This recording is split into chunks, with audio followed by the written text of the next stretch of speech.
Hello friends, कैसे हैं आप लोग। आई होप आप लोग अच्छे होंगे। आज पुनः हम लोग सीखने और सिखाने की प्रक्रिया में तब्दील होने जा रहे हैं। इस सीखने और सिखाने की प्रक्रिया में आज हम लोग संस्कृत प्रत्यय का अध्ययन करेंगे। संस्कृत प्रत्यय में जो तद्धित प्रत्यय चल रहा था उसी को हम लोग आगे बढ़ाएंगे। ठीक है दोस्तों, तो चलिए आज हम लोग शुरू करते हैं। तो ध्यान से समझना है दोस्तों, इसको अच्छे से समझिए। आज हम लोग मयट प्रत्यय के बारे में पढ़ेंगे। किसके प्रत्यय, कौन प्रत्यय दोस्तों? मयट। ठीक है, अब इस मैट प्रत्यय के बारे में पढ़ेंगे। तो सबसे पहले समझ जाइए कि मैट प्रत्यय क्या है। तो मैट प्रत्यय तद्धित प्रत्यय है, यानी कि तद्धित प्रत्यय का एक एग्जाम्पल कौन है दोस्तों? मैट प्रत्यय है। अब समझिए, मैट प्रत्यय को समझने के लिए हम कुछ लिखे हैं, बस उसको समझ लेना है। वो समझ गए तो मैट प्रत्यय आपको समझ में आ जाएगा।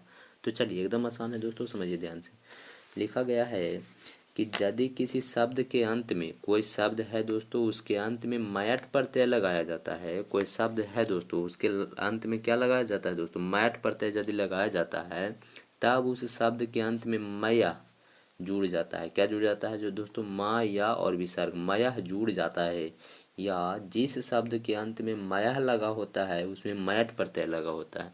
ठीक है दोस्तों, यानी कोई शब्द आपको दे दिया गया और उसमें कहा गया कि मयट प्रत्यय लगाइए, तो आपको कुछ नहीं करना है, उस शब्द के लास्ट में खाली मया जोड़ देना है। ठीक है दोस्तों, या आपको कोई शब्द दे दिया गया और आपसे पूछा गया कि इसमें कौन सा प्रत्यय है, तो आप उस शब्द के अंत में जाइए, लास्ट में जाइए और देखिए, अगर उसमें मया जुड़ा हुआ है तो आप कह दीजिएगा कि उसमें कौन सा प्रत्यय है? मयट प्रत्यय है लगा हुआ। कौन सा प्रत्यय है दोस्तों? मयट प्रत्यय। ठीक है, तो चलिए ध्यान से समझिए।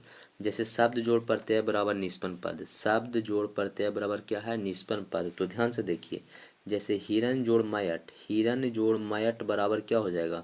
तो कहिएगा हिरन में माया जोड़े बोले थे, तो हिरन हो गया और उसमें क्या जोड़ेंगे? माया। तो क्या होगा?